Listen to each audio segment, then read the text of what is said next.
And I think you should see now. Oh, I need to admit. All right, so I believe you all can see my screen now. And yeah, so I get the pleasure to host the very last discussion session, or at least to introduce the very last discussion session, which also allows me to thank the organizers. I don't know if Nigel has come back from his break yet, but yeah, so thanks a lot for this. Oh, he's not there yet. Well, I suppose we should virtually clap our hands for the organizers for this very nice week. For me, it was an excellent opportunity to learn a lot about the applications of something I know, which is non-commutative geometry. So fields I know maybe less, which is solid state physics. So and I prepared a couple of slides about the topic that was scheduled for this discussion, which is going beyond NCG, K-theory, and KK theory. And I must admit, I don't really know how to go beyond this, because that's more or less the world in which I feel comfortable. So I'll just start with setting a bit of a dictionary, but I guess this week there were very good talks all the week that made it very clear to us what the setting was and what we meant when we were talking about NCG. Nigel did a very good job with his first talk to telling us about what NCG can do, and I will repeat some of the concepts he mentioned.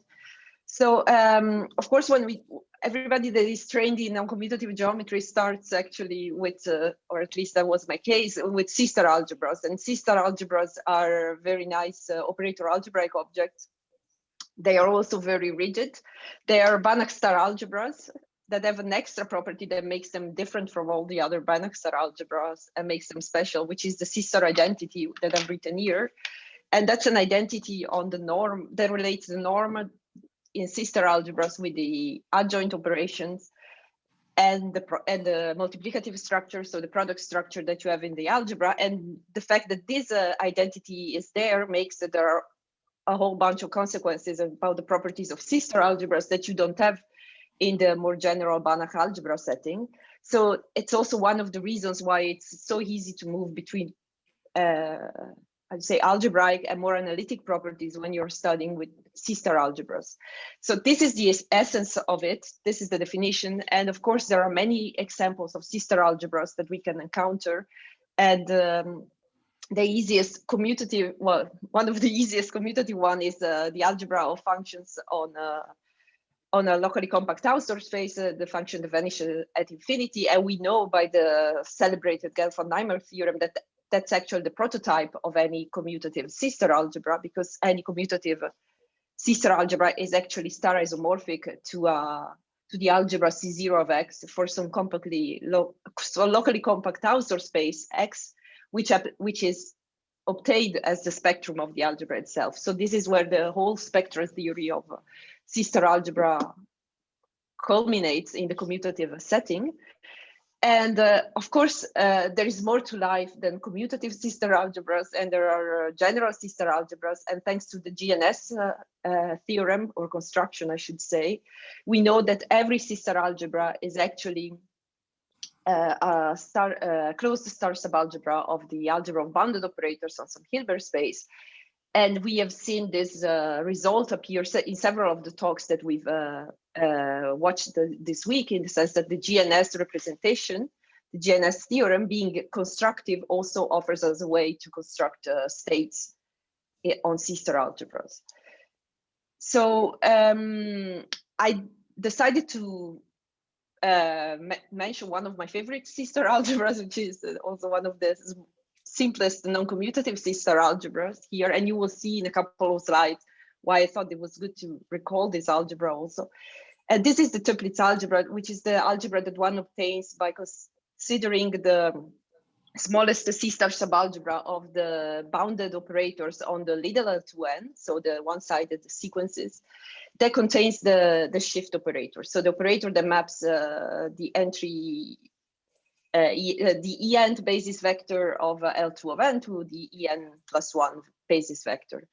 This is a a non-commutative sister algebra because this operator T doesn't commute with its adjoint. We have the T star T is the identity operator, but of course T star is 1 minus the projection onto the vacuum vector for this Hilbert space. And this in particular entails the fact that the elements of this Toeplitz algebra commute up to compact operators, and they fit very nicely into a short exact sequence of sister algebras, where we have indeed the ideal of compact operators sitting inside the Toeplitz algebra, and as a quotient, a commutative algebra, which is the algebra of continuous functions on the circle.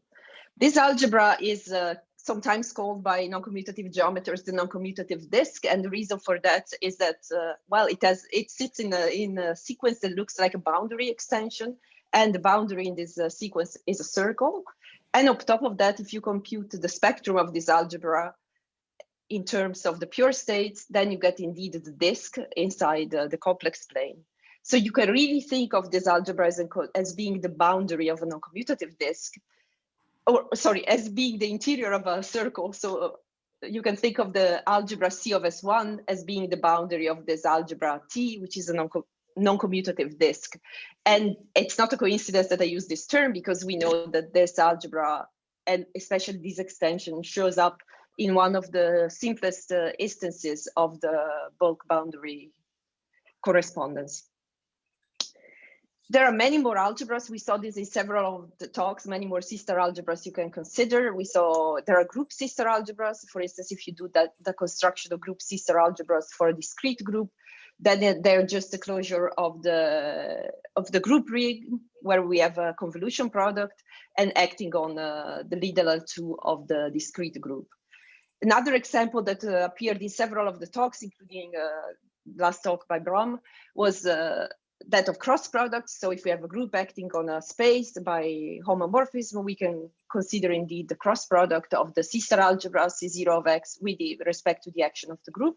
So here I'm under the assumption that everything is discrete. One has to be also careful with what type of actions. So there is also a notion of amenability that I've not mentioned, that I don't want to mention here, that plays a role. But the reason why we're interested in algebras like cross products, or if you want, like groupoid sister algebras, is this important theorem that I wrote here, which is due to Riffel, I think, which is that whenever a group acts freely and properly on a locally compact Hausdorff space, then the sister algebras C0 of X modulo gamma, which is a well-defined commutative sister algebra on a nice topological space, because in that case the quotient is nice, is actually Morita equivalent to the cross-product sister algebra. And that somehow is one of the motivation behind all the study of groupoids in non-commutative geometry as a sister algebra that generalize quotient spaces to the setting in which the quotient is no longer a nice and well-behaved topological space. And this we've seen happening a lot in this week, looking at groupoids or cross products when there is no underlying geometry anymore, when one considers complicated actions. And then come the other ingredient that we've seen a lot used in this week, which are K-theory, K-homology, and KK theory. And again, what lurks here in the background is this equivalence that you have between commutative sister algebras and locally compact Hausdorff spaces. So in the compact case, there is an equivalence of categories between the category of vector bundles over a compact Hausdorff topological space and the category of finitely generated projective modules over that space. And this equivalence makes that every time you have a finitely generated projective CX module, this is actually the module of sections on of a vector bundle on that space. Having this equivalence at the level of vector bundles allows you to extend the topological K-theory that was introduced by Atiyah and Hirzebruch to the realm of sister algebras, because now you can drop the commutativity assumption and consider as the K-theory group the group of formal differences of equivalence classes of finitely generated and projective modules over the algebra. And again, this works and goes through to the sister algebraic setting, and makes sense in the commutative case, meaning that when you look at the K0 group of the commutative algebra of functions on a compact topological manifold, then this is the topological K-theory group. So now the zero goes up because it's actually a cohomology theory for spaces. And there is an isomorphism between the operator theoretic K group and the topological Atiyah-Hirzebruch K-theory group. So it's having these two equivalences, the Gelfand-Naimark and the Serre-Swan theorem, allows you to extend the machinery of K-theory, topological K-theory, to sister algebras. The other ingredient that you have that is motivated, of course, by index theory is K-homology. So K-homology is a dual theory to K-theory, and this is thanks to the great observation of Atiyah that Fredholm operators actually pair with vector bundles to give integers, so to give us invariants. And in the non-commutative setting, then the notion that one considers when extending, when defining a dual theory, and here I've written everything for the unital case, so maybe I should annotate this because it's not there. So A is a unital sister algebra. We have this notion of spectral triple, so it's a triple that consists of an algebra, Hilbert space, and a Dirac operator. So the Hilbert space is a Hilbert space on which our sister algebra is represented, and it has the composition as a direct sum of positive and negatively graded parts. Then we have an operator D. This is a Dirac operator. It's a closed operator. So it's a matrix form operator defined through a closed operator D plus that maps H plus into H minus, and such that the two components are each other's adjoint. And with the further property that A times 1 plus D square inverse, so the resolvent is a compact operator. And then the other ingredient is, of course, this curly A, which is a dense subalgebra, with the property that for every element in that dense subalgebra, the commutators are actually bounded.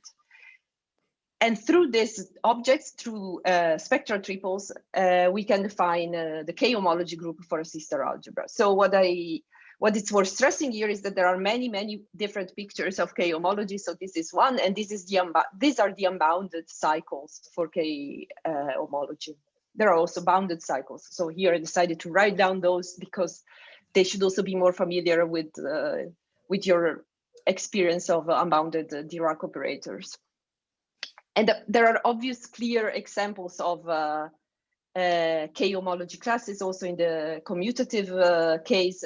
For instance, the L2 sections of the differential forms and the D plus D star operator are an example of a spectral triple for the commutative algebra C of M.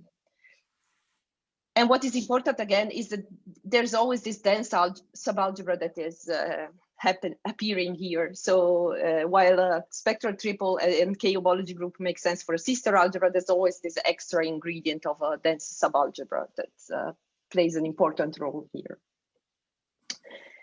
And now, of course, elements, as I said, elements in the K-theory group and in the K-homology group of a sister algebra pair, these require choosing a connection, which is, well, this is a non-commutative version of a connection. We have a module of differential one forms on the sister algebra, and the connection is something that goes from a finitely generated projective module to the finitely generated projective module tensored with the connections. And then we can form a connection operator by taking the balanced tensor product over this connection nabla with the Dirac operator that represents our K-homology class. And by looking at the index of this operator, we obtain an integer. And this integer is realizing exactly the pairing that we have between K-theory and K-homology. So this is the geometric version of the observation of Atiyah and Singer that vector bundles and Dirac operators pair. So in the 80s, and this we've seen a lot, so I'm going to repeat some of the concepts that were mentioned less than 1 hour ago, Ksparov defined a bivariant K-theory for sister algebras. So for every pair of sister algebras satisfying some conditions in the second entry, he defined a graded abelian group together with an extra structure, which is this associative bilinear product. And this whole picture of KK theory allows to recover, as we saw, the K theory and K homology groups of a sister algebra by putting one of the two entries equal to the complex numbers. But it also allows to make sense of the Atiyah-Singer index pairing as a special case of the KK product, because whenever we take the Kasparov product between KK0 CA, which, as we know, it's K theory and KK0 AC, which is K homology, then we go into KK0 of CC, and this happens to be the ring of integers. And then by this, we are actually realizing the pairing that the Atiyah-Singer index theorem gives us. So the pairing that I had on this previous slide. And the other important thing is that whenever we have a semi-split extension of sister algebras, this gives us elements in KK1 Q1. So this is actually one of the various pictures of KK theory, and so what is in the 80s paper in the 1980 paper by Kasparov. So there is a way of describing elements in this KK1 group as equivalence classes of extensions of sister algebras that are semi-split, and this kind of classes in KK1 that arise from extension are actually the classes that implement the bulk boundary correspondences in most of the examples that we've seen.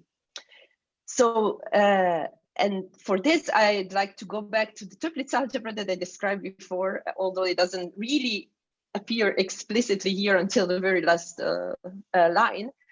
To go back to one of the models that we all know and all participants of this conference know very well, which is the SSH model, which is a lattice model with chiral symmetry.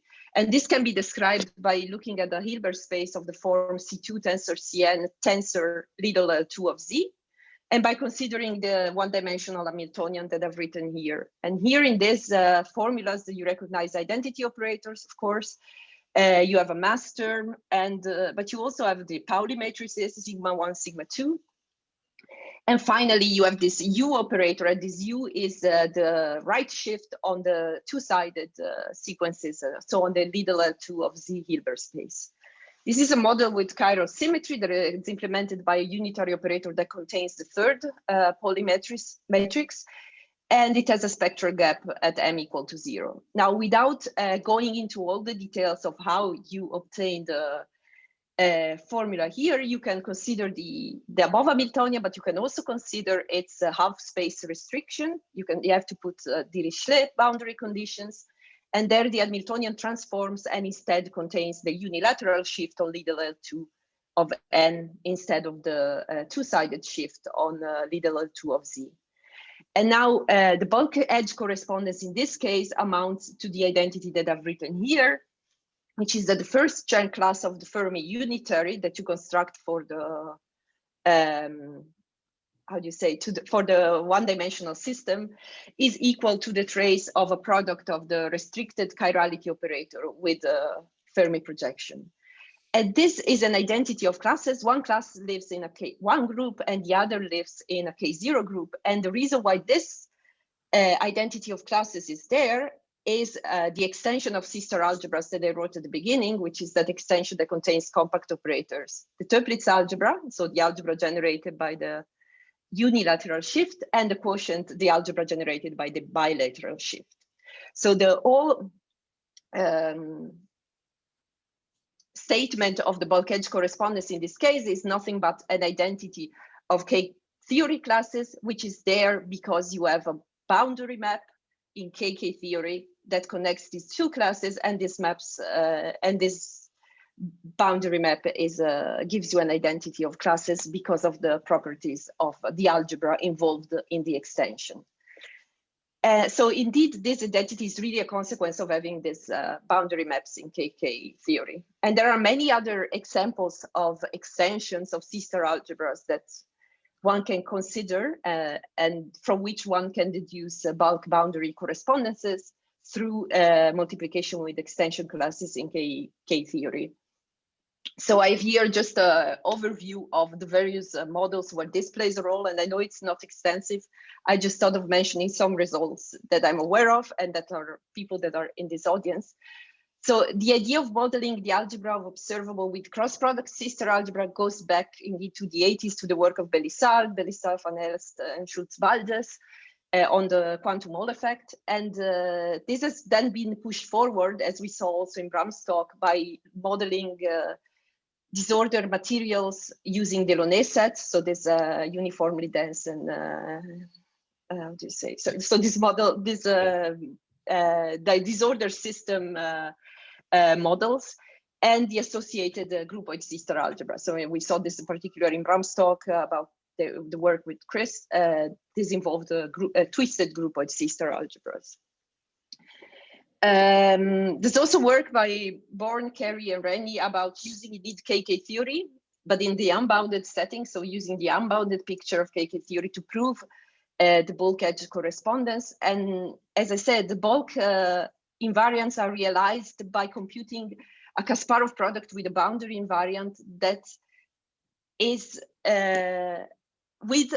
multiplied through a Kasparov product with a class of an extension that's very often it's a tuplets-like extension like the one I showed before, but in a more general setting where the quotient is a cross product, for instance. There's also similar work but with a different flavor by Matai and Tiang, where the bulk algebra again is a cross product, and the K-theoretic index invariants are again obtained through boundary maps coming from a tuplets extension. But what is interesting also about the work is it's put in the perspective of a T-duality, which is a symmetry in between sigma models in string theory that involves some compactification along circles. So this is also one of the ways of viewing the bulk edge correspondence. And more names are the work by Born, Kellendonk, and Rennie about, again, twisted cross products, sister algebras, and extensions for cross products. And also recent work by Aldridge, Max, and Zierenbauer on the bulk boundary correspondence for disordered topological phases. And there, a different picture of K theory is used. So no longer unbounded KK theory, but rather the Van Dale K-theory groups for sister algebras that we saw also in Johannes' talk on Monday. So these are all approaches that involve cross products or groupoid sister algebras, and always an extension with the corresponding maps in KK theory. There are also, well, maybe this I'll skip because Bram talked amply about this. There is also a different picture, which is that, of course, geometry and topological phases that were mentioned several times in this during this workshop, and was introduced very nicely also yesterday by Alexander. And there are two main works that I want to mention. One is by Kubota, and this is a work that computes bulk and edge indices as invariants in twisted equivariant K-groups of uniform row algebras. And there, what plays a role is a Mayer-Vietoris sequence for the computation of the invariants. And more recently, there was work by Evert and Mayer on the non-uniform row sister algebras of the group ZD. And there again, the computations of K-theoretic invariants and the bulk edge correspondences go through a Mayer-Vietoris principle. And the main difference of this approach, as we also saw in the discussion session on Tuesday, I guess, is that the row algebra is a more of a universal nature, and this allows for encoding different configurations in a single objects, unlike what happens with the groupoid and the Delaunay set, where one chooses a particular disorder configuration. So this is, I guess, a brief overview of some of the non-commutative geometry aspects we saw in this conference this week, and I have a selection here of topics that have appeared in our discussions. So as I mentioned here, there is maybe it's not even a dichotomy because it's a different way of looking at the same setting. between the groupoid and cross product description versus this row algebra, so uniform or non-uniform. But there are many other questions, so we could go beyond the whole setting of non-commutative topology and sister algebras by considering different type of operator algebras, like von Neumann algebras. And that, of course, opens up for a computation of different types of invariants, like spectral flow, eta invariants. We can do LPS type index theorems. So other things that were mentioned in the discussion were different models for K-theory, KK theory, von Dahlen K-theory. So every model has its own advantages. So I think there's also a lot to be discussed there. And again, there was a mention of different type of algebras, like locally convex and Fréchet algebras or Sobolev type of estimates. So I think there is a lot in the, while remaining in the operator algebraic setting, there is a lot to discuss about what's there outside of NCG, because NCG can do a lot, but maybe there's more to be discovered. So I'll stop here, and of course I can annotate more questions. I made a separate slide for that. So yes. So Francesca, can you state explicitly why we in NCG we don't like the von Neumann algebras? I don't know if I'm the right person to say this. I maybe nice too. Well, if I will have to say it, is that we want countable K-groups so that we can have a sensible classification if they are, or maybe, okay, Nigel, you. Well, but for some things, I think they're well behaved. For classification purposes, they're better than sister, right? Say you have a manifold like a surface and you want to study the surface. So you want to count the number of holes in it and the way paths can wind around the holes and so on. You want to do geometry and topology. It's not a good idea to put a hand grenade in the middle of the surface and blow it up into a million pieces. And that's what happens when you take the von Neumann algebra. You're no longer studying topological structure for the most part. You're studying measurable structure. You're allowed to cut the space up into pieces, explode it into dust, and you're still doing von Neumann algebra theory. You don't change the space when you make those drastic transformations. Yeah. Grind your manifold down into just dust, and it's still the same von Neumann algebra. So that's why sister algebras, which correspond to continuous functions, to topology, or one of these Fréchet algebras, which correspond to something a little finer, like differentiable structure. But also, specifically, the K1 groups of von Neumann algebras will be trivial, right? So in particular, that's true. Yeah. And so if you want to do any of these index or connecting maps in the style that we deal with C-style algebras, which shift degrees in K-theory, typically they'll be trivial. So so that's one difficulty. You may formalize things, but I guess you won't get any interesting answers.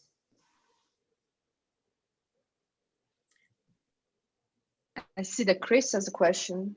Yeah, well, I just wanted to make a remark, since people were discussing this von Neumann question, right? And particularly we want to try and also consider this beyond NCG, et cetera, in this section, like particularly in these strongly correlated models, or these long-range entangled models where you have anyons, and these types of things are one way in which you describe these tensor category type structures that appear is actually using von Neumann algebra techniques and sub-factor inclusions, and give you a good way to construct these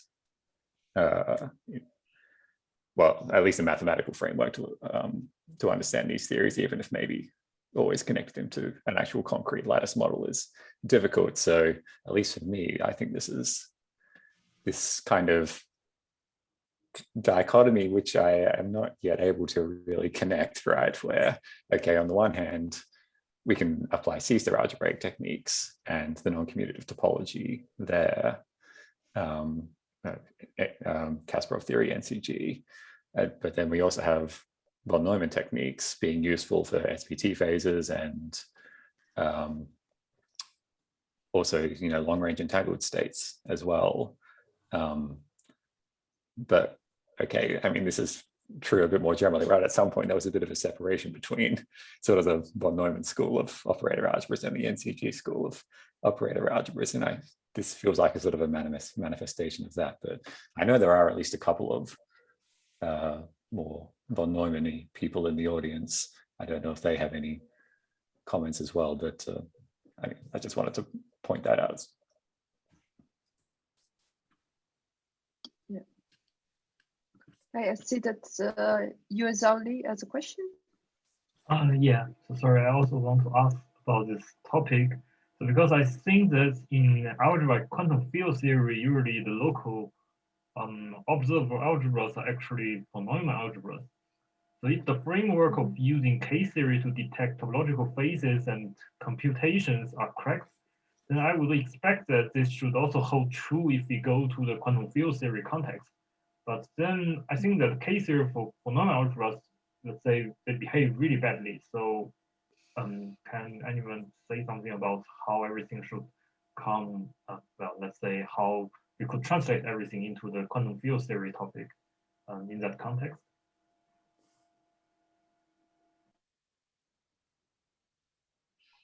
So my hope is that we will be somewhere in between sister algebra and like Anton already is discovering, that we will be somewhere in between sister algebra and von Neumann algebra.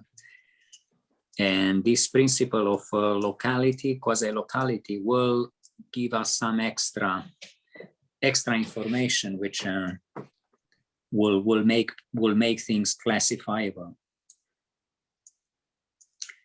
To my view is we are trying to classify really almost inner derivation over the simplest almost finite algebra, and it seems that we have difficulty on doing this.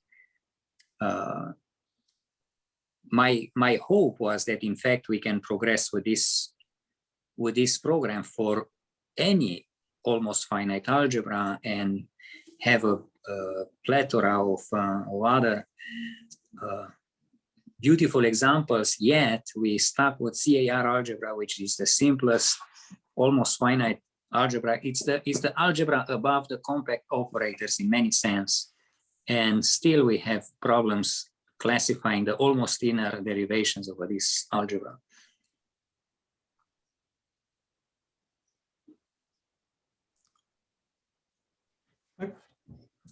I think that might be analogous. We have problems classifying or understanding what is an invertible 7x7 matrix over some C-star algebra. We don't really know how to write them all down or how to look at one in particular against another. We just study them all together as a gigantic topological space. And I'm really excited by what Anton was showing us, because it seems like he's handing us, we the mathematicians, a program that we just have to pick up on and explore. When you do K-theory or when you do cyclic theory, it all begins with a group, or it begins with a Lie algebra. It either begins with the group of invertible elements in an algebra, or it just begins with the algebra thought of as a Lie algebra with AB minus BA the bracket. And then on the K-theory side, this is especially clear in algebraic K-theory, you build algebraic K-theory by just studying the homology of the group and looking at what's called the primitive part of that homology. That's just the K-theory. And cyclic theory is just the primitive part of Lie algebra homology. And in order for these constructions to make sense, you need a group with a secondary operation, which in the world of matrices is just stacking matrices as blocks along a diagonal. So once you have a group, and if it has a secondary structure, or a Lie algebra also with a secondary sort of binary operation, stacking, then you're off to the races. Then you have a theory and you can study it. And it seems to me that that's what Anton is giving us. There's this group of LGAs, there's a stacking operation. And so it's very analogous, rather than looking at this group of LGAs, you could just look at the invertible elements in C-star algebra of the row C-star algebra of the underlying space, for example. It all seems very analogous to what we have been doing for 50 years in K-theory.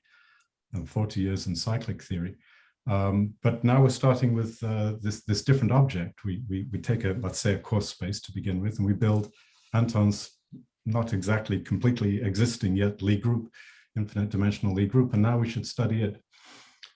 And it just looks very exciting to me. It's not exactly, we're not moving in a direction somewhere from C-star algebras to von Neumann algebras. We're moving in a completely orthogonal direction in which it's not about algebras at all. It's about this mysterious new group. And as a mathematician, I want to know, what else can I do with this group? You know, there are situations where we're interested in gaps in spectra, for example, positive scalar curvature, the Novikov conjecture. You know, I want to know, can we do something relevant with this group there? So it's very much like K-theory, but it's not K-theory. I mean, to study, for example, a homotopy type of this group, this Kitaev space, this Kitaev spectrum, it's not K-theory, but that's okay. It's in the same sort of broad family. It's just a completely different member of the same family. It has some parity with K-theory. It's not a special case of K-theory or anything, or it doesn't generalize K-theory. It's just something else you can do if you start off with a geometric space. It all seems very exciting to me. Of course, mathematicians are so slow. It's going to take us a decade before we digest this and understand how to do something with it. But like it was with K-theory, by the way. And okay, but it looks like an exciting beginning. A decade is not a lot. For us, no, it's the blink of an eye if you're a mathematician.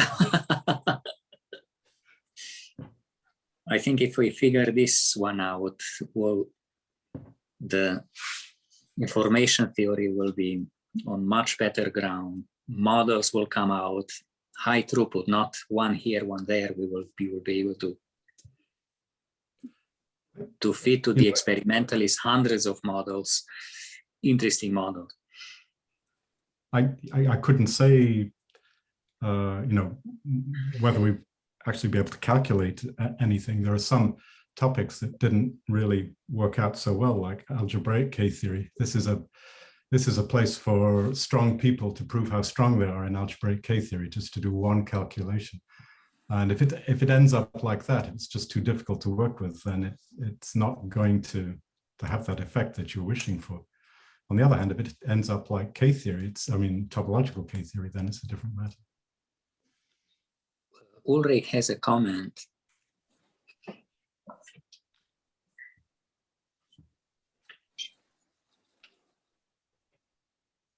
Nice enough compactly.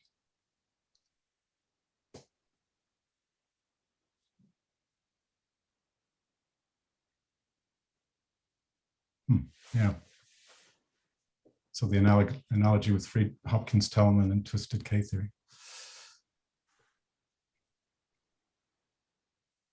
Yeah, I mean, well, it's only sort of loose, a little bit related to Ulrich's comment, but for example, one thing that appears, at least in the one-dimensional gapped ground state models, is okay, you have this group cohomology type invariant that appears, and okay, it's either just H2 if it's boson, or if it's fermions, it's some more complicated thing. But if you want, you can actually also characterize, in either case, actually, this this group as the Brouwer group, or the equivariant Brouwer group, or the Z2 graded equivariant Brouwer group over a point, which has some connection to twisted.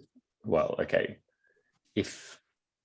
so it's a Brouwer group over a point, right? So actually, to define it more generally, you need a notion of bundle of compact operators or a continuous trace C-star algebra, and I don't necessarily see where that is appearing here. But if you could make sense of this, or find this sort of appropriate continuous trace C-star algebra, then you actually would potentially have a connection to twisted K-theory, or at least some connection, but I don't know how strong that is. And it's still a bit speculative right now, but I did wonder a little bit whether there was, like, just the fact that the Brouwer group seems to appear was interesting to me. Yeah, that would connect to the theory and all that, right? Right.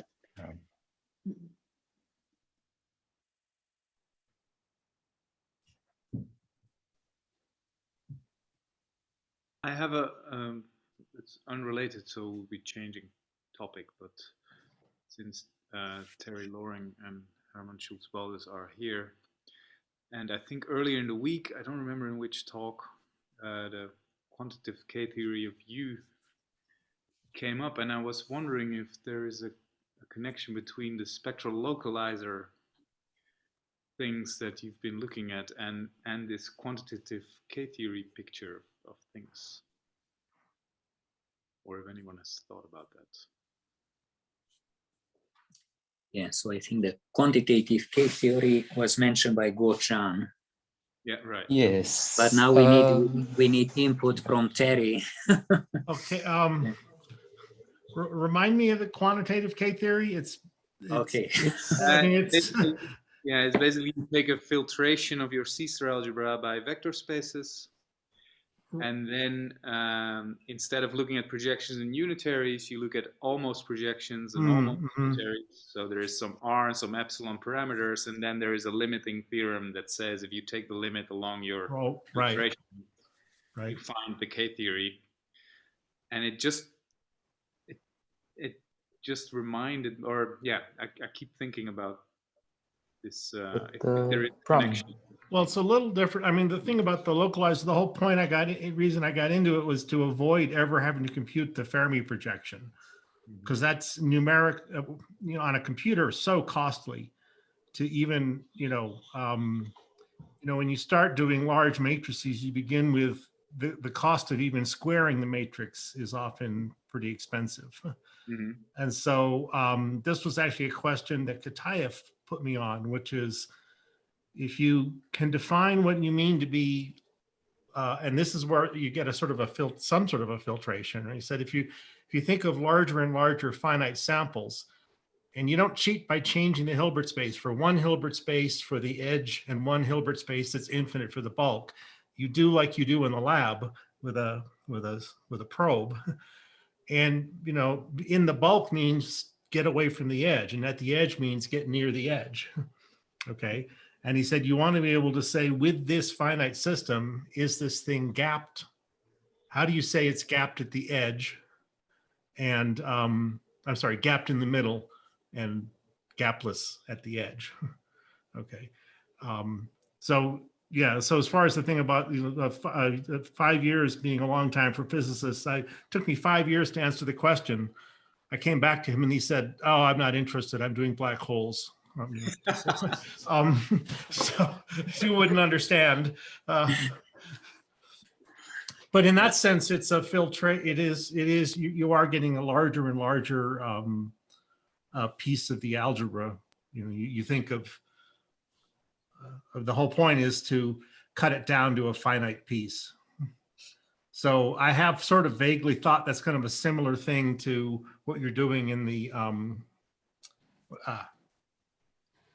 controlled K-theory. What's the term? Yeah, that's the term. Yeah, synonymous term. Yeah. Yeah, but I haven't got a specific. Yes, so you don't know if there is any. I haven't. Yeah, it looks tantalizing. I agree. I read papers on controlled K-theory and think, oh, this is the stuff. This will tie in. Well, yeah, you cut down to this finite. Right.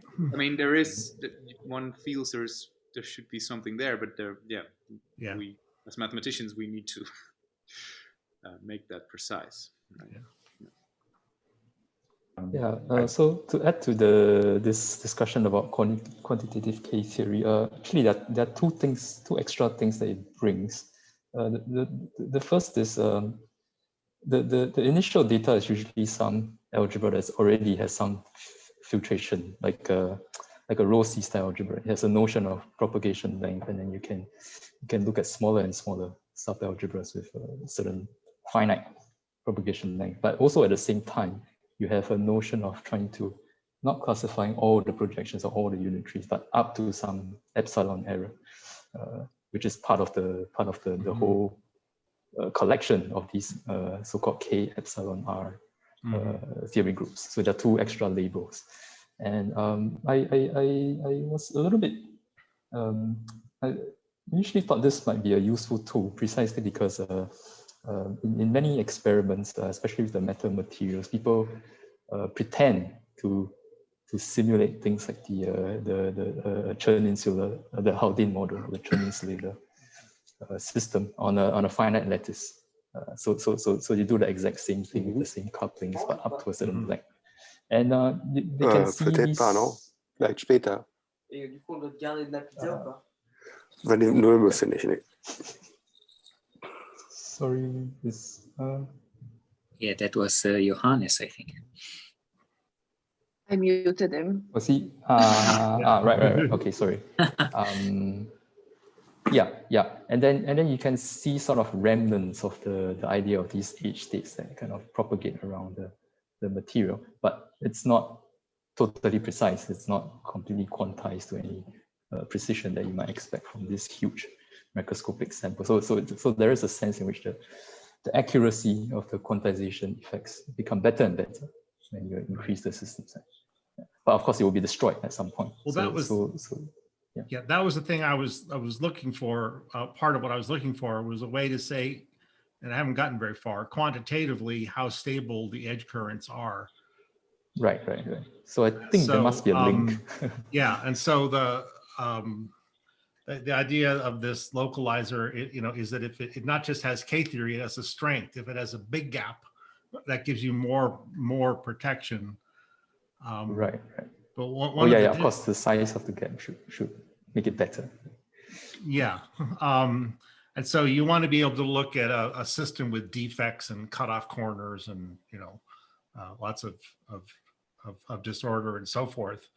And one of the problems I have is you actually look at what physicists mean by an edge state and you find out not much. They'll say these are the edge states and these are the bulk states. And now I can show that I've got such and such. Look, I'm counting this and counting that. And you look for a definition of edge state and it's nowhere. Okay.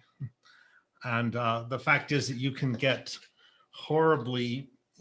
there's no reason that the spectrum of the edge and the spectrum of the bulk can't interfere with each other. And you can get really miserable states that are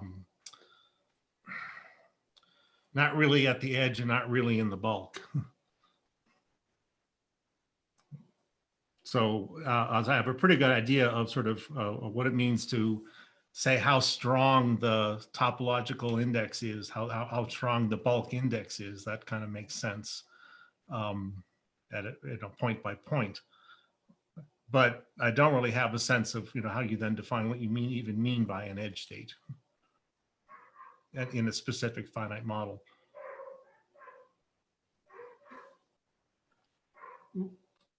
Was trying to see.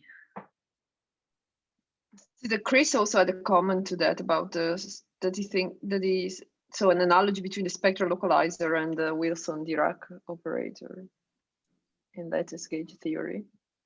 Well, I mean, if I see Yosuke is in the Zoom meeting, but it's late. But I mean, one thing that okay, you can build this operator. Which looks very, very similar to the spectral localizer. And the way that you prove that the Fredholm index that you're calculating can be done on a finite lattice system uses these quasi representations. Well, the proof that Yosuke does. So, you have these almost commuting unitaries and you sort of take some finite dimensional cutoff where somehow the things far away don't matter so much. But that was just a side remark, really. Oh, but it's interesting. So it's we can find that one on arXiv, you say. Yeah. It's been dropped in the chat. Johannes, you have a question? Well, I wanted still to ask these questions to Bram. Yeah, you had a question for Bram. Sorry. Yes, you're right. Yeah. Sorry for that. Yeah, this never happened. So he sort of promised us, but let me first ask a specific question.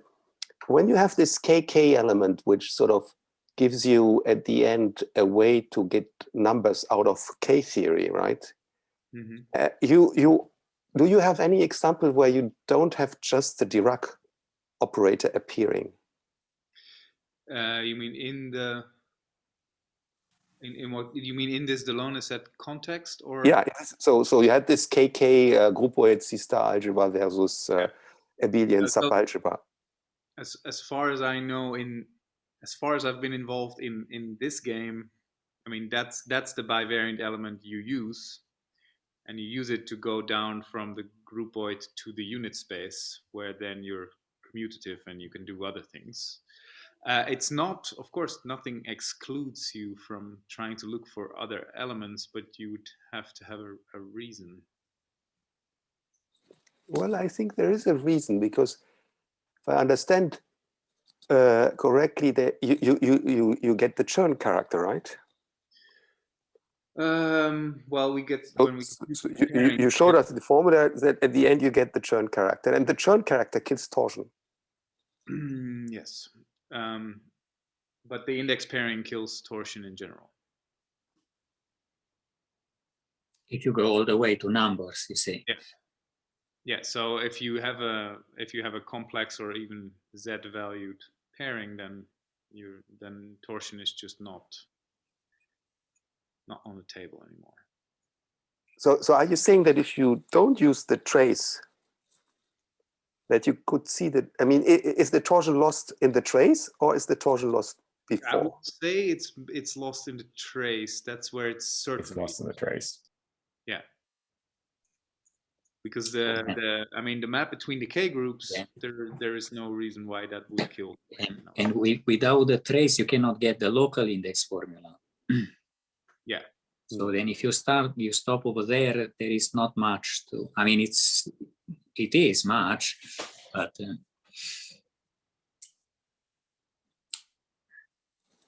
I have a question though for this crowd, which is, I mean, it sort of came up a few days ago, but so the idea is that I have, one of the things I want to do with localized, getting away from operator algebras, C-star algebras, was to just make it operator theory. Just say, here's just something you can do with operators, bound Hermitian operators. It just has to do with joint measurement. And it's the same K theory. It's the same thing that's it's used in string theory as well, because it has nothing to do with any particular physics. But the idea is that then you have a simple thing you're doing with operators that maybe then can be generalized. You don't have to know what C-star algebra or Frechet algebra you need. And so when you go to interacting systems, what I use is that, like in 2 dimensions, I got X, Y, and the Hamiltonian. What are the replacements for, what should I be using for X and Y?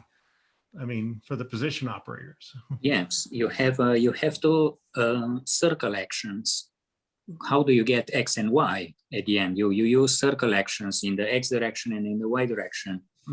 Then the X and Y are just the generators of those 2 circle actions. You can do perfectly well also in the interacting context. What doesn't work is you lose the trace and you cannot close anything out of it. At least in the thermodynamic limit, you lose right, but that's the whole point, is to stop with finite. Ideally you have the finite models and the infinite models, and you've got an invariant in both, and you prove that the one ultimately equals the other. Yeah, the problem is that if you stay there, then the K groups always land in some trivial group with abelian group with some generators. It doesn't cover the breadth of what Peter was showing us. Right, you don't get the long range. Yeah. Tensor categories, and where do those come into the picture?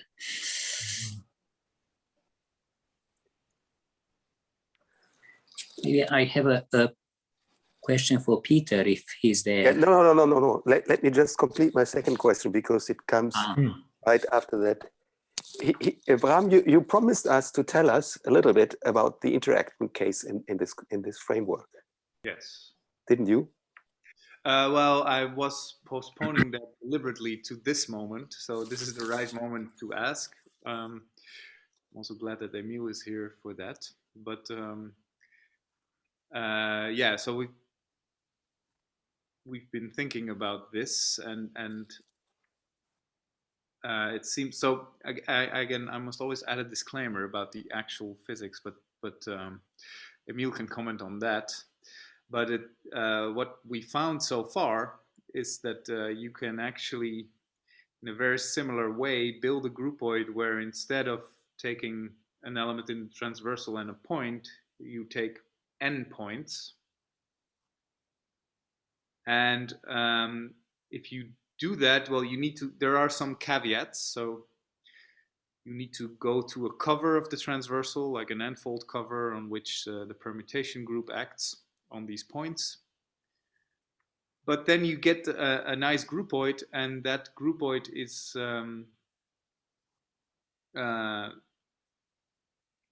is related to the groupoids that describe the CAR algebra. So there are groupoid models for the CAR algebra, which is, I think, what sort of inspired Emil to think in this direction.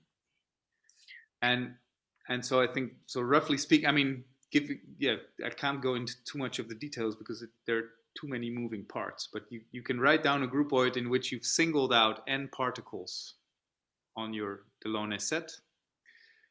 And on top of that, there is a relation between the elements in the groupoid algebra that you then get and the algebra of Hamiltonians. But that relation is also a bit more complicated than we initially thought, I think. But maybe Emil wants to say something. So the big picture was like this. So the way I see your result and Jean result, this construction of the groupoid algebra, is you start with the local algebra of observables to be the compacts over L2 in the L2 over L2 of the pattern. And what you showed basically is that these derivations which generate the time evolutions all come from this groupoid algebra. So you solve this program of formalizing these derivations. And then I said, let's look at the CAR algebra, replace the compacts with the CAR algebra and push through the whole program. And I contacted Bram thinking that we will start from Renault presentation of the CAR algebra using the groupoid presentation of the CAR algebra. And I thought that will be the start of it. Well, in the process, we learned that if you restrict to GI-CAR, then GI-CAR, in fact, it's a solvable algebra. So it's filtered by ideals, and the quotient of consecutive ideals, it's just a space of compacts. And now if you look at these time evolutions from the prism of these filtrations, you actually can characterize the algebra of derivations on the CAR algebra. And what our result says that these derivations is in fact an algebra which is solvable by groupoids. What that means, you have a filtration by ideals, and the consecutive, the quotient of consecutive ideals is isomorphic to a groupoid algebra, an étale groupoid algebra, C-star algebra of a étale groupoid. And now we know what these groupoids are, and we think, I mean, now we know how to, for example, generate and give the complete topological invariance for systems with arbitrary number of particles. Unfortunately, what is missing, we don't know how to take the thermodynamic limit, but I can already go to the experimentalist and tell them how to build interesting models with 3 excitations, 4 excitations, which do not exist in with 1 excitation only. So that's not missing, but it's also missing when we have n particles and we put m more particles. How do we blend them in? There must be a structure, like a tensoring structure between these groupoids.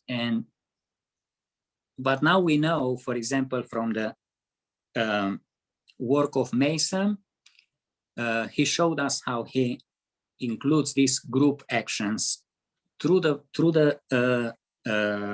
permutation group. So always his group actions were through the permutation group, and therefore we know immediately how they will act on our groupoid algebras. So we think we slowly will get to this tensor structure somehow, using this not one sister algebra, but a full tower of groupoid sister algebras. And we think this can be carried over any AF algebra, not just the CR algebra. So just to check my understanding, so this particle number n is fixed throughout.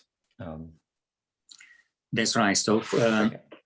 And then is it that you're taking a groupoid action over this, essentially over this field of?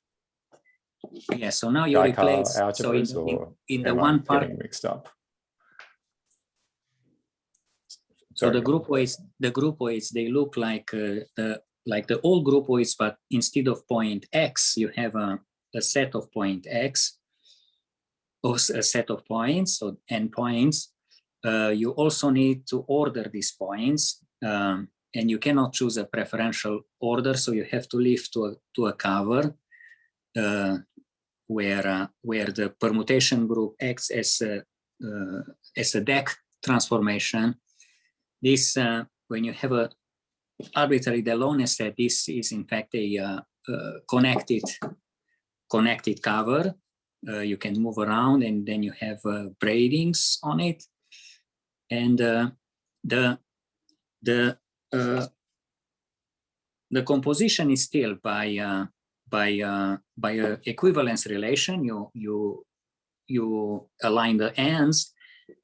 What was difficult was to battle with the topology and eventually to get an étale groupoid. So we have countable K-groups.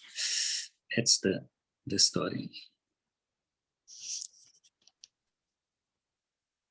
So the construction remains étale for arbitrary n. Maybe Brown.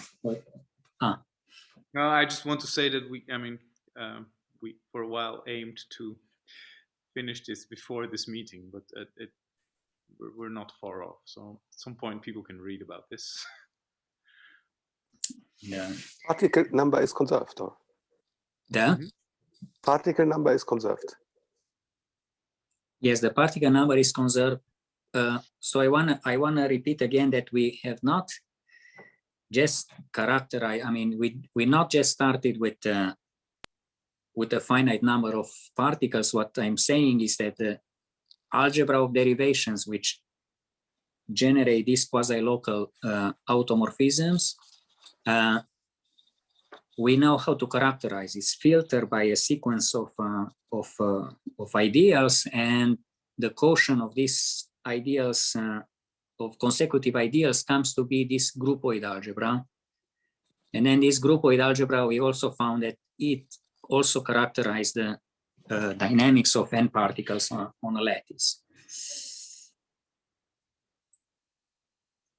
So in other words, if you take the Hamiltonian, which you get in the von Neumann limit, and you restrict it to an n particle sector, then this Hamiltonian, you are guaranteed that it will come from this groupoid algebra.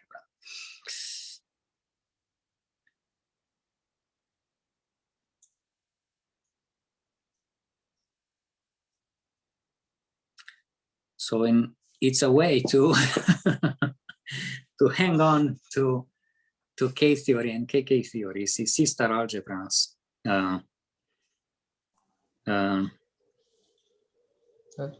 So it goes a little bit against this discussion where Nigel thinks we will go perpendicular from here on. Mhm.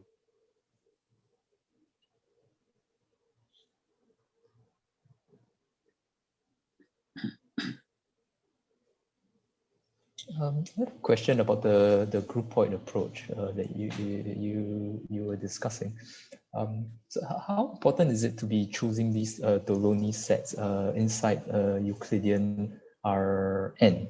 So after you choose the Delaunay sets, do you somehow remember that it came from the Euclidean space? Because there's somehow this affine action by all these translations, which goes into the construction of the house and transversals and things like that.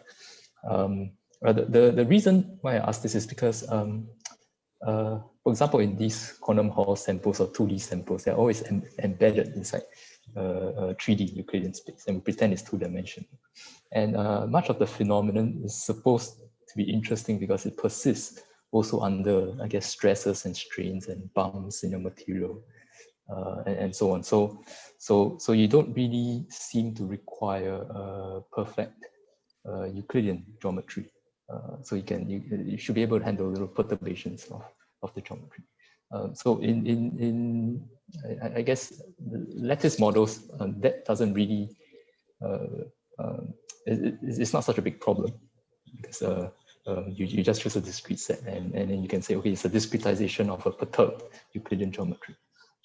So I wonder, in the groupoid approach, how important is the background Euclidean geometry? It seems to me that mainly the algebraic structure of RD that is important, so that it's an abelian. Yeah, so that structure is important in the constructions. I guess the translations, there's a Lie group of translations, which so and what the geometry of that group is, if that would have another geometry, you could maybe carry that around. But there are people.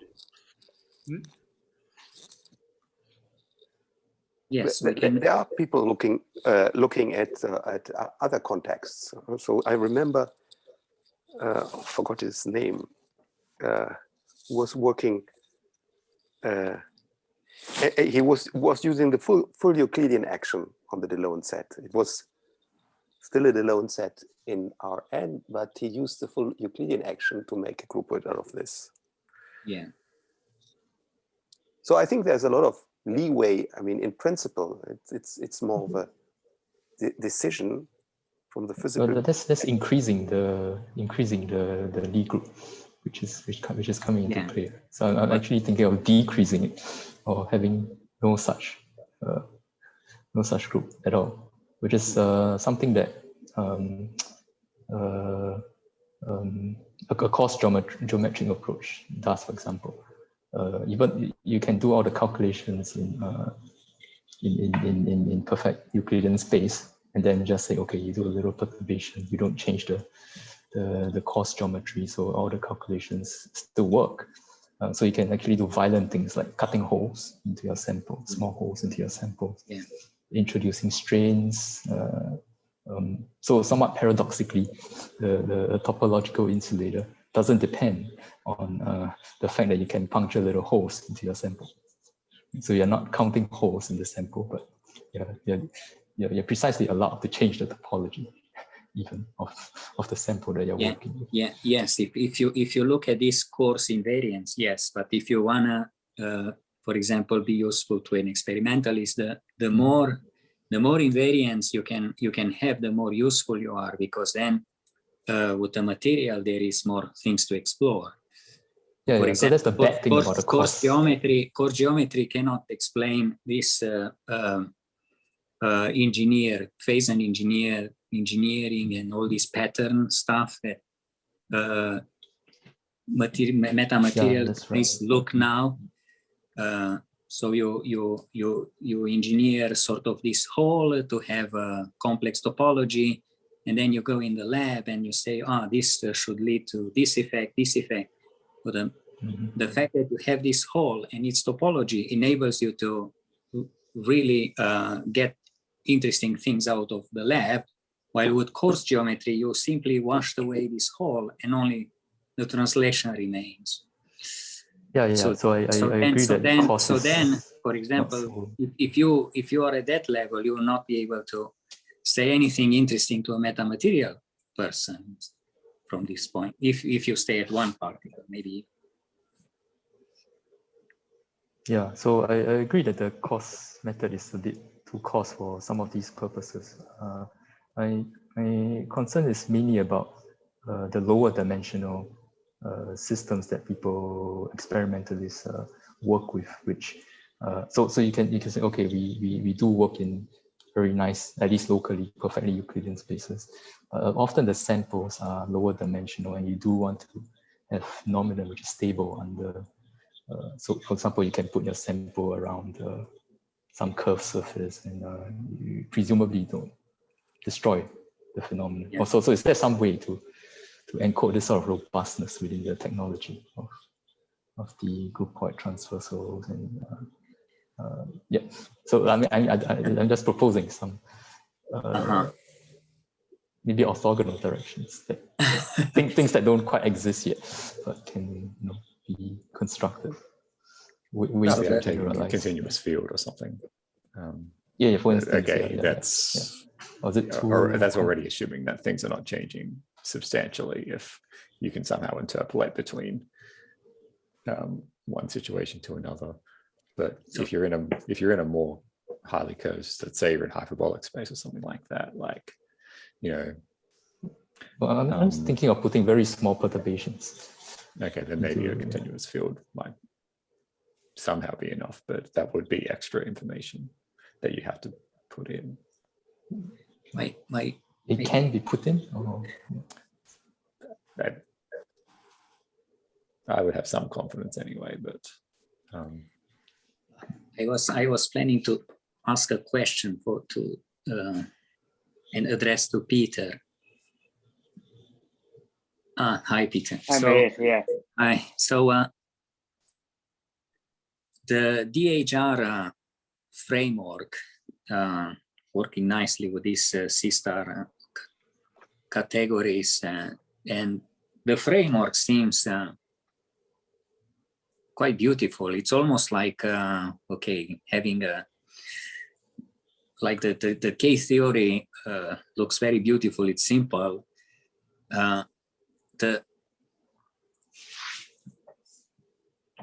thing that I could see, or what I asked, is it looks like it's very hard to compute, and DHR, the Doblicher-Haag-Roberts formalism, remains only as a formalism rather than like a computational tool.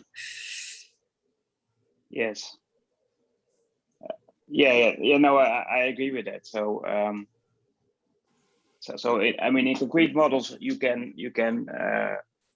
find examples of these DHR sectors. So, for example, in the Ksparov model, but that there you basically use that the models of a finite system are exactly solvable. That's basically what they're using. So yeah, I agree. It's mainly used as a theoretical framework. So in concrete examples, you can construct the sectors and show that they're all of them, but it's not clear at all what kind of conditions, for example, you would need to actually get an interesting sector structure. So yeah. So let's say, okay, you have the category. Now I guess to compute things, you will need a few rules. What do you do when you add things, you tensor things, exactly the rules that we have in K-theory. In the beginning, it was uncomputable, but shortly we learn about the sequences, and it became computable. So what kind of tools do we have for DHR? Not so many, to be honest. No, that's actually something that I'm interested in, but I haven't really thought about it too much. You know, at least some constructions to make out of existing models to to make new models. Yes. That will be yes, that will that's be right. a start. So yeah, so maybe this. So one of the things that I think Lucas mentioned. So there's this gauging of SPT phases. So that might be one way to construct new models. So yeah, so that's something I want to look into, but I have no idea yet. So there is some results just purely on the category theoretical side, and probably something that's a little bit related is on the subvector theory. There are some more, so that's sort of related. So you look at endomorphisms of subvectors basically. So they do have some constructions, but it's not so clear how this relates to the physical models. Yeah, I think there's this I forget what it's called, anion condensation or something like that, which exactly, it has some similarities to doing things like flux insertions, but that's just a very far away reading. But actually, I also wanted to ask Peter while he's here. So this quantum dimension that appears in the DHR analysis or tensor category type framework, I mean, can one in general say much about what this, particularly if it's not one, right? Or if you have non-abelian anions in terms of what this represents? And I know there's some loose connection to topological entanglement entropy, but I don't know how much a lot of these things have been really worked out. So there should be, I think there should be a connection to the topological entropy. I don't understand it. So I know there is a connection in just that you get the same number, which is probably not a coincidence. But it's very difficult to make this precise. But yeah, so some things that you can see from the index. So in a bigger anion would have, so you can define the index also for a single anion. So a bigger anion would have index 1, and a non-abelian would be bigger than 1. So you can read a little bit from the index itself. But yeah,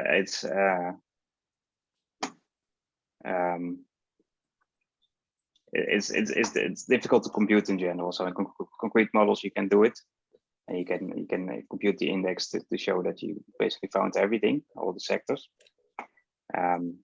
But yeah, right. I think it's kind of similar to I think what Dave Penny asked earlier this week. So it's sort of related to this, because we know which levels the index can take.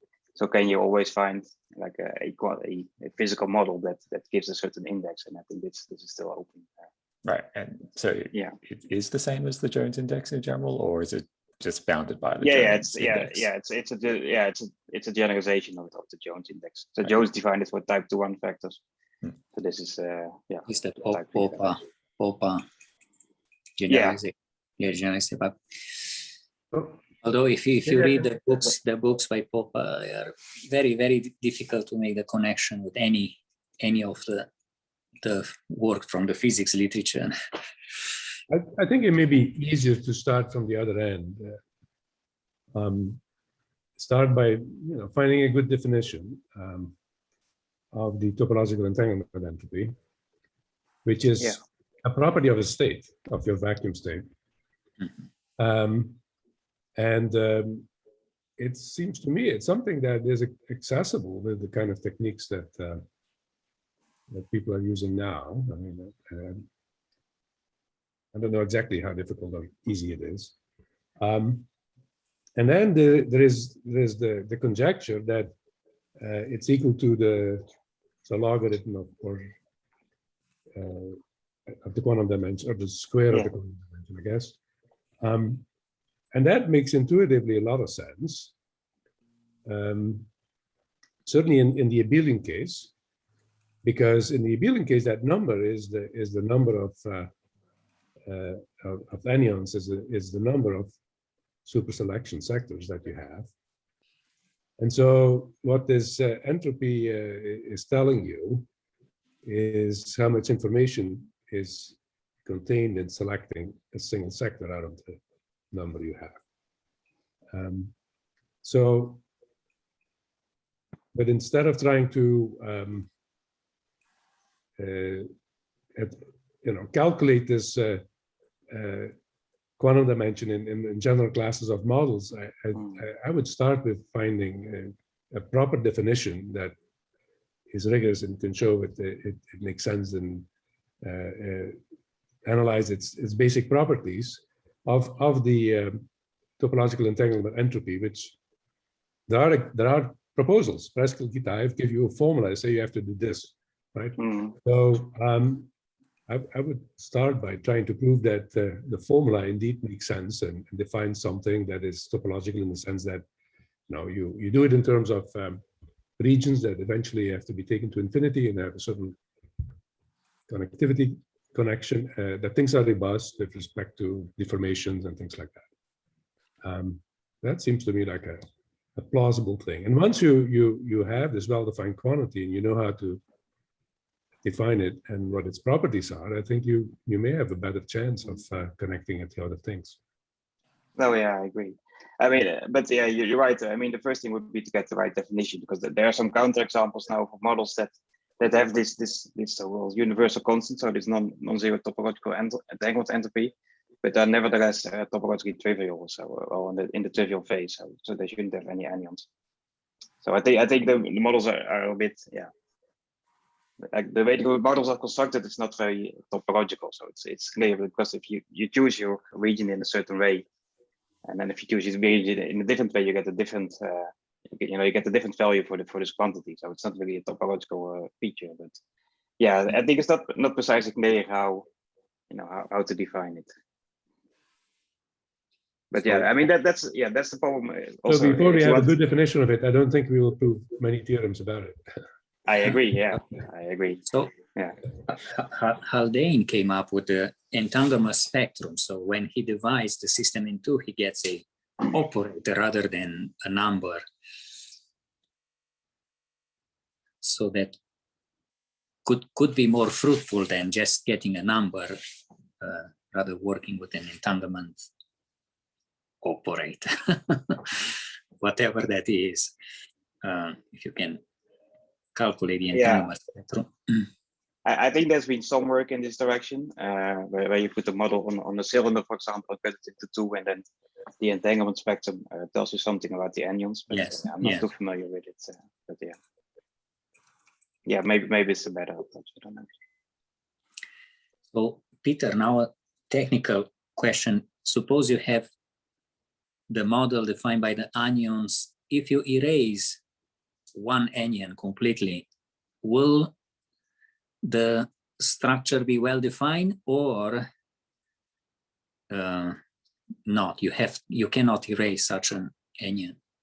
I'm not sure what do you mean with so what I mean, if you can erase some of the anyons, it means you can still define such a topological invariant, which is the category itself, but you don't have the full data. You perhaps because you only explore a little bit or things like that. So this tensor category or diffusion categories in particular, they are quite rigid, so you cannot just erase. There are lots of constraints, so you cannot just remove something typically. Yeah, but there's this anyon condensation is sort of similar to it. So you have to do it in a systematic way, so you cannot just erase anything. But yeah, there are some there's some things that you can do. So there's conditions that have to be satisfied.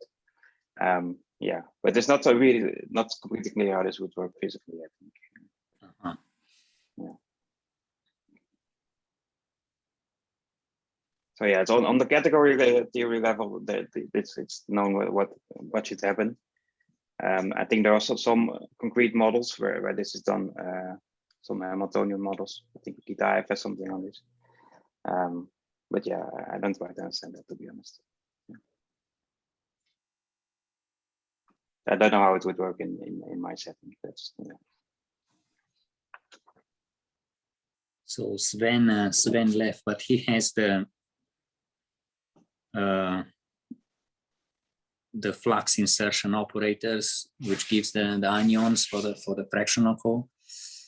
In the integer quantum Hall effect, you can always find a gauge so that these operators, in fact, are compact. If you use other gauges, then you have a tail of matrix elements which go over the tail of the operator that you inserted. So I was curious if one can do the same for the fractional Hall. I don't know. I don't think I'm the right person to ask. So maybe somebody else knows. Yeah. Well, I don't know exactly what the question is, because these operators are necessarily on the many-body system in the case of the fractional quantum Hall effect. So I don't think there's a chance that so it can be turned into compact operators. Uh-huh. At least yeah, that's maybe not the right analogy. So maybe it's a question you need that I think is a little bit different. Yeah, what I was saying, not compact, but then you have to, do they belong to the local algebra, the quasi-local algebra of the CAR? And of course they not. No, absolutely not. Because then you'll not be able to change the ground state. That's, you wouldn't have your different super selection sectors if that were the case. That's true. So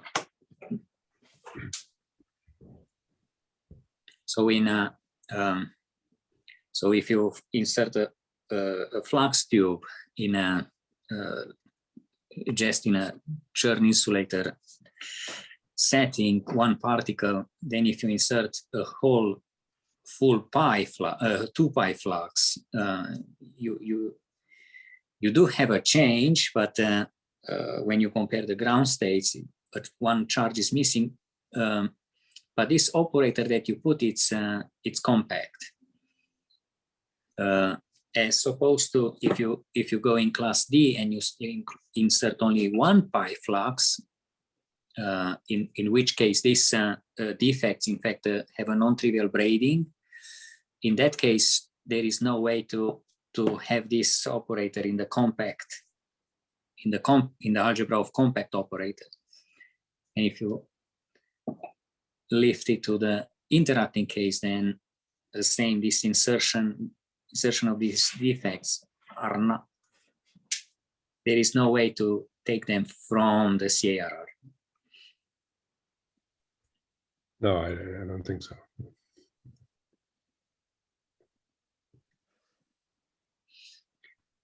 So, Bruno, what do we need to push the program forward? More examples, for sure.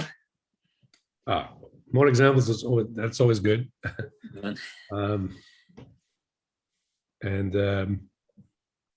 Yeah, I believe quite strongly in always keeping one of the original physical questions close by, to sort of test whether you're going in a direction that you may be able to give answers or partial answers, and in some cases answer it. I mean, of course, you don't have to have this point of view. It depends what your goals are. But I think you would probably agree. But it has happened many times that very interesting mathematical questions are generated that acquire a life of their own, and that's of course totally fine. And really good mathematics has been developed like that. But I think what you're asking is something that really moves us forward toward the understanding of correlated topological phases and topological ordered phases in interacting systems. And then, example. So if you're too focused on a particular approach or a particular method,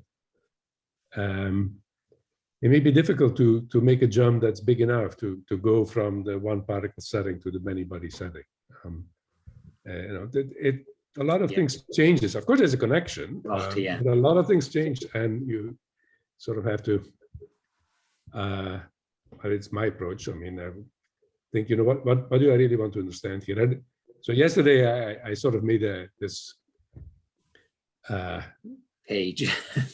The discussion topic that, you know, well, think about the phase diagram, the ground state phase diagram of systems, some family of systems, family of interactions that define your Hamiltonian or a derivation. And think what you would want to say about that family and their ground states. But I mean, I'm not saying this is the only way to get started. You can have a different approach, but I do think that it's more likely you will sort of get a new idea in the right direction than if you start from what we know so well from the one body context. We know it too well. There's all kinds of things we may be able to do, but I'm not sure there's a good chance that of all these things that we see we may be able to do, one will actually solve the answer for the many body systems. I mean, I think that would be. I mean, it would be great, but I don't know. I don't know the future. Anyone? I can tell you what I want. I mean, what will mean for us to get better understanding. What I want is to be able to build high throughput of interesting models, and like okay, there is a path which enables us to just go one by one, which is what happened in the one particle system. So now we know what we have to do, and we just do it step by step by just engineering this whole. And we can give tons of interesting idea to the experimentalists. So for me, that will be what understanding will mean, that if we have now we have a program to produce interesting models of correlated systems. We know they are different from one another, and we go in the lab, and each week we produce another one and another one. We know they are different, that we don't waste the time producing two which are similar to each other. So this class of concrete systems that you say that people can build in the lab, if you translate the mathematical instructions into something, and they will do. So what class of system is this exactly? We didn't really talk about that, but I'd be interested in know a little bit more concretely what that is.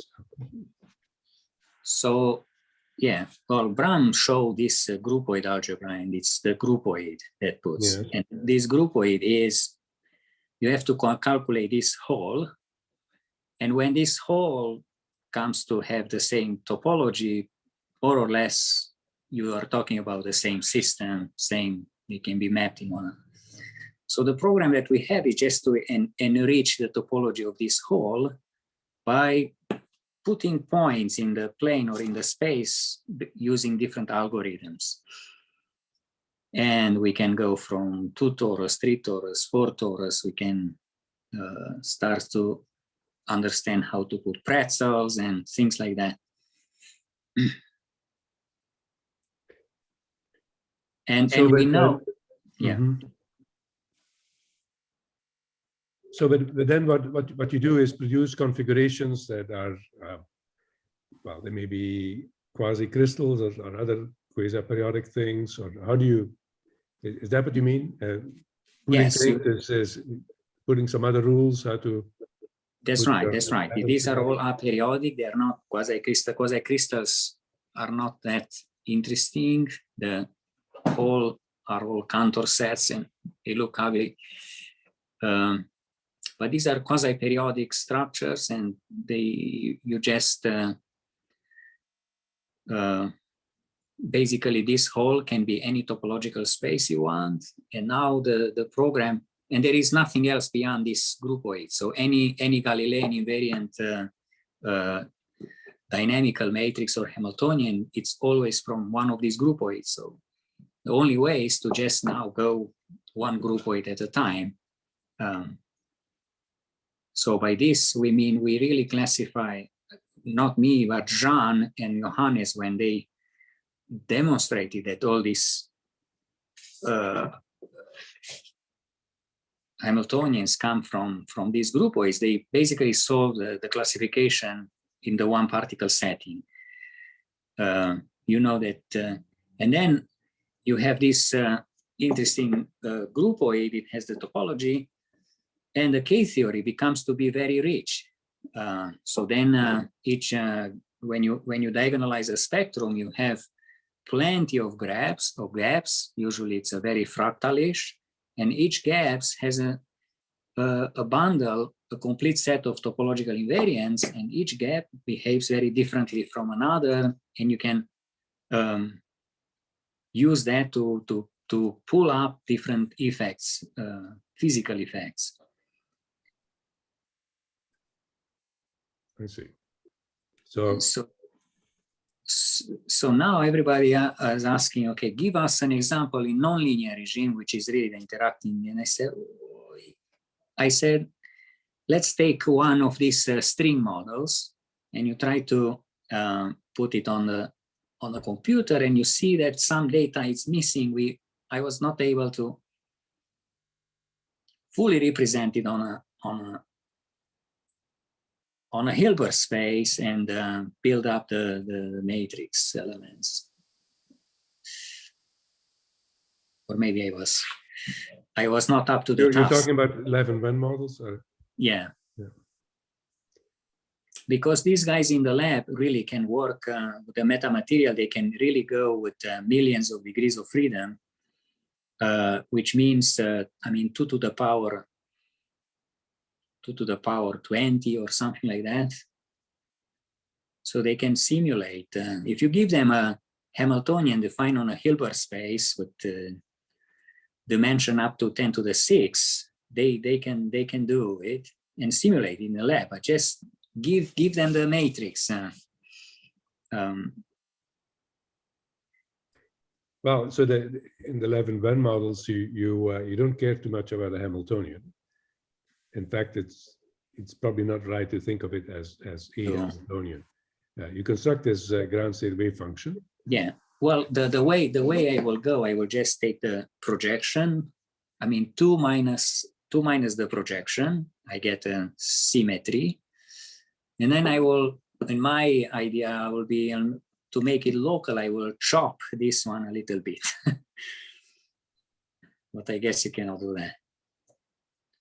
Yeah. Okay. So this is also you can make a sum of local projections, and then if you want, you can add other terms to make the Hamiltonian more interesting. So if you say that basically any matrix you will hand your friends in the lab, they will turn it into a physical system. Then I don't know in what sense information is missing. But maybe, but quickly, well, I don't know. So you say 2 to the 20 is possible, but 2 to the 20 is still small, I think, to be honest. Well, we have this calculation for the toric code, and I think that if you want to generate a two-hole torus with on a triangulation, you need at least 32 points. Right. So that's a big number, but one hole torus you can generate with a triangulation of 12 points. Okay. But that's the simplest case, the Z2 quantum double. Yeah, that's right. So from there on, this will be monsters, but.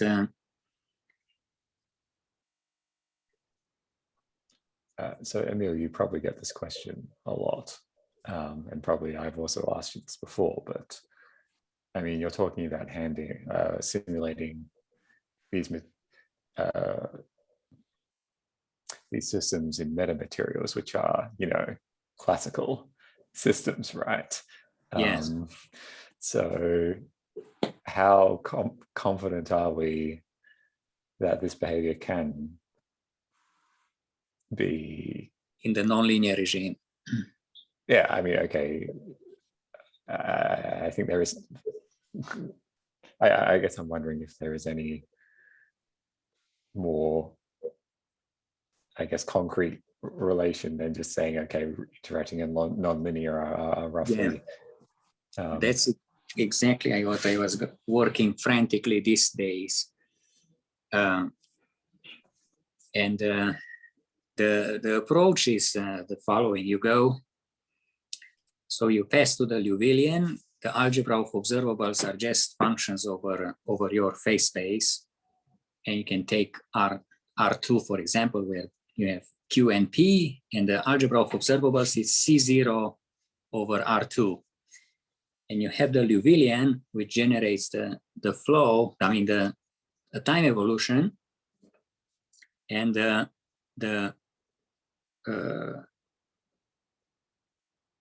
you go in, you pass to the algebra of, just to the algebra of polynomials in P and Q. Over there, you can immediately you see that these Liouvilleans are generated from dz, from multiplying with a variable z and the derivative with z together with an anti-linear map. And then if you write the Liouvillean in, then you are in the algebra generated by a P, two operators which satisfy the commutation relation of classical quantum. And you have this theta. And for example, I'm able to write when you have two oscillators, it's harmonic oscillator, and you put a interacting potential. If you stay in the algebra of this polynomial algebra, then all this can be written in terms of a creation and annihilation operator, which. So now that's precisely was the goal, to make this nonlinear coupling into a put it in a framework where it resembles a bosonic algebra, and it comes very explicit. So I think now I can import examples from condensed matter physics, the correlated physics, and I can put them with just harmonic oscillators coupled with engineered couplings. Is this finite polynomial condition? I mean, would you expect that might cause some kind of cutoff problems, or? So yeah, so that's the question, because you work in this algebra of polynomials, and you want to then pass back to the real algebra of observables, which is the sister algebra, and you pass from one to another through homomorphisms, and you learn that such information enables you to observe the time evolution of certain observables, which are interesting enough in the laboratory. So if you have a lens which filters out and you only look at those physical observables, then you'll not be able to make the difference. The only thing that doesn't exist here is the states. The states are always, you don't have the superposition of states in mechanics. You always have the state. It's very simple, evaluation of functions at a point. So our plan is to pass to ensembles of such oscillators. So we will have layer and layer and layer and layer. We will start these oscillators from different points. So then we will really look at the at the flow, the Hamiltonian flow in the plane, and then we will be able to incorporate states which are not just evaluation at a point over this algebra.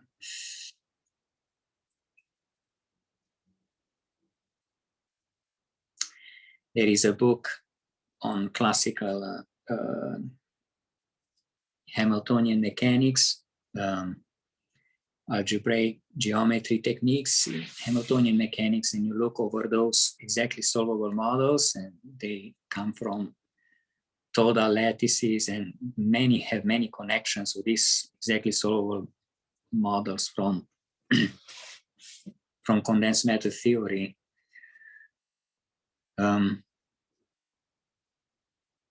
But that's the challenge now, and the push. If you write a grant proposal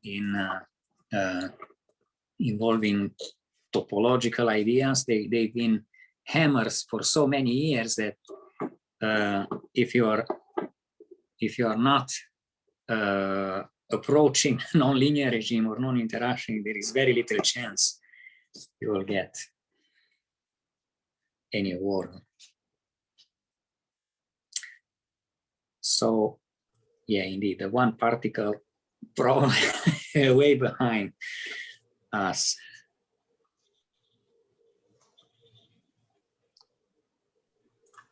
I see that we have officially 5 minutes left to the end of the discussion. So, but of course, are there? Francesca, any your last slide. Can we see the last slide? Maybe the questions you. Of course, I need to connect it again. Then wait a sec. But they were mostly, yeah, mathematical, I guess. Emil, just conceptually, how if you do these nonlinear classical mechanical systems, how much do they really simulate the quantum many-body phenomenon that people in condensed matter physics want to study? Because so there's all different. Yeah. So our brute approach was, if you take a many-body Hamiltonian on a finite domain, then the Hilbert space is finite. It's large but finite. And what you lose when you lose locality, so you have to connect every particle with every particle. So the solution that they found was to put this resonator on a circle and connect through arcs. So this locality is not a problem for them. So it's one approach is just brute force simulation, which is millions of degrees of freedom and engineer connections.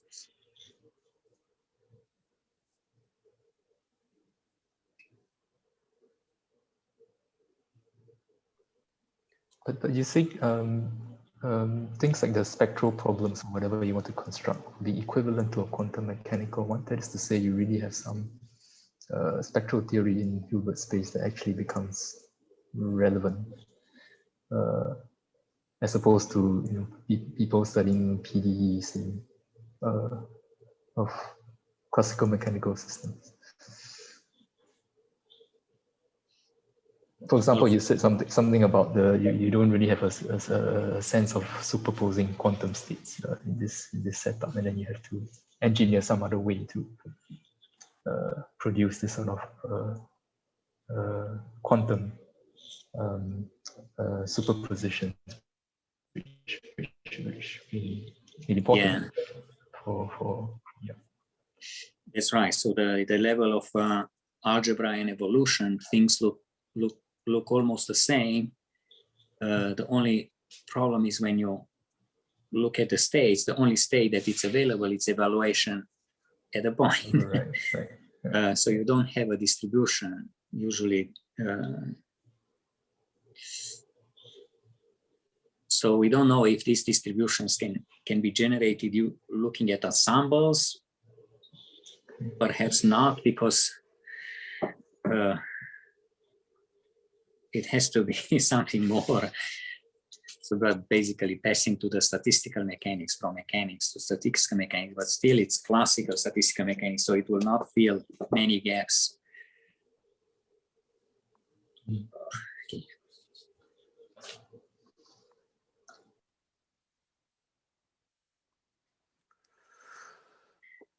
Let me ask Fabian, are you there?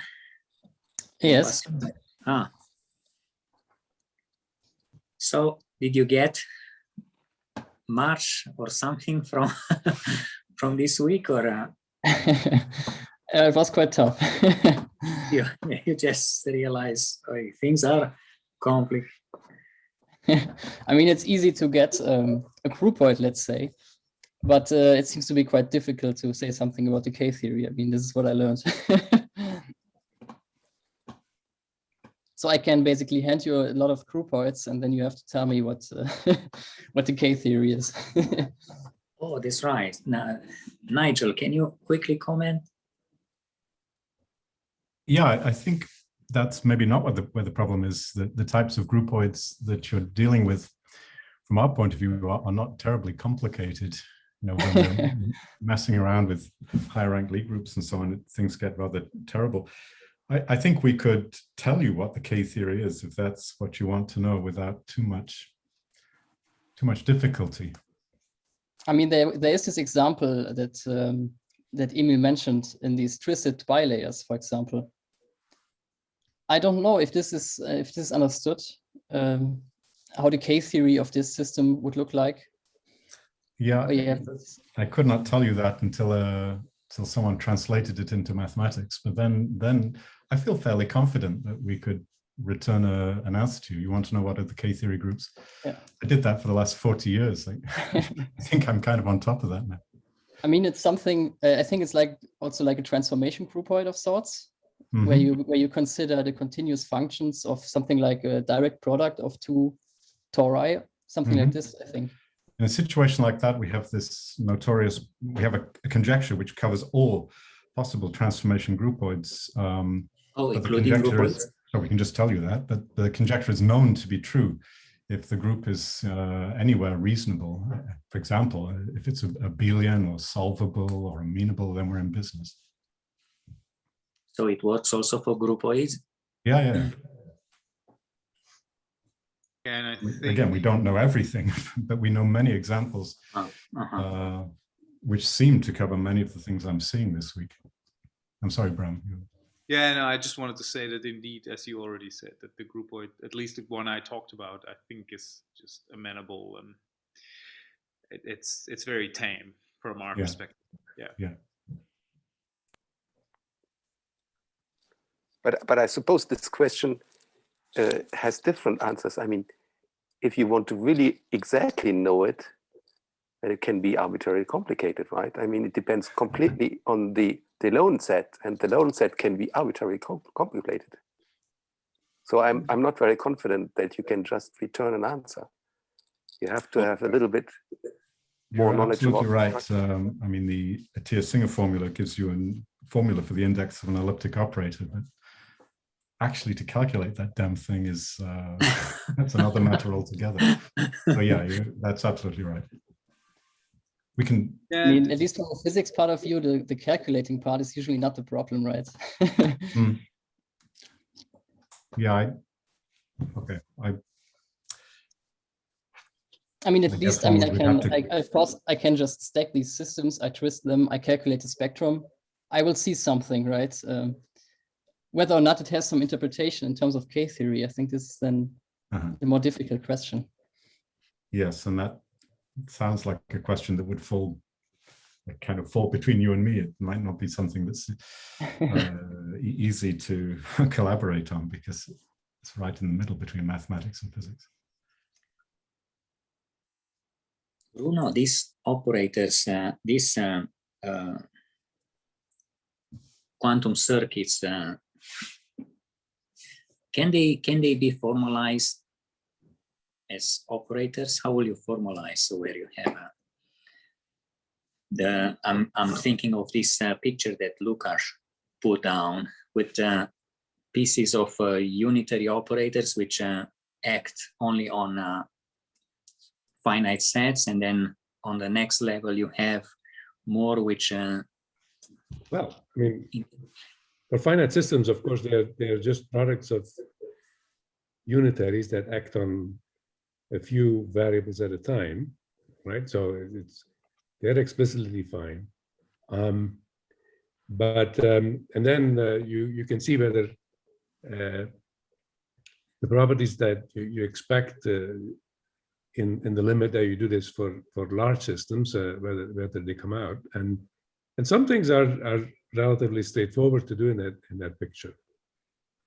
But I don't know whether I mean, I understand the enthusiasm of the people interested in quantum information for them, because those are the ones that would directly translate into a quantum computer if we could build one, right? That was large enough. I mean, personally, I find it more convenient and to think about and work with the automorphisms, I mean, which is, if you want, a fuzzy version of that. I mean, it's as I described it. So we have quite a bit of experience with that, and they're not exactly the same thing. And there's some mathematical questions left there. I mean, exactly when can you translate it and well approximate by a finite depth circuit and things like that. But in a way, the automorphisms with continuous parameters are closer to the physical reality anyway. And I don't immediately see a reason to stop working with them and switching to finite depth circuits. I mean, that's not my intuition that will really improve things. I mean, of course, the mathematics in principle is very much simpler. Naively speaking, it's just matrices, and you tensor many matrices, and you have a couple of layers. The layers are just products, right? So that might attract certain people. That you don't have to learn a lot of background and technique, because it's all very elementary. You can all think of it as finite dimensional linear algebra, and so you can start quickly. And ultimately, I think the real questions are not simpler in that language. It will be more complicated. But one simplification, it's also at each layer you stay in the realm of bounded operators. So these are, because you chop it. So at each layer you are in the realm of bounded operators. Is that save you from this unbounded stuff? But if you're going to start with finite system approximations, then you have anyway. But this one seems to be also in the infinite limit, because you always have this automorphism acting on these joint pieces. Well, I mean, it immediately. I mean, the simple picture disappears if you work with infinite systems, because then they are no longer infinite tensor products of these unitaries. They are not in the C-star algebra and so on. So you have to work with specific representations and see whether you have these things. So then the simplifications have disappeared. No, if you want to gain from simplicity, you have to stick with finite systems, I think.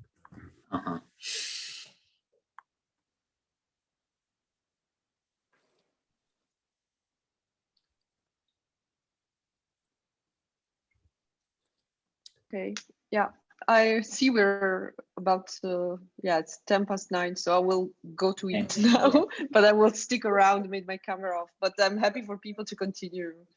I mean, I will be here if you want to continue the discussion. And yeah, I'll also take the opportunity to thank you for the very nice workshop. Thank you.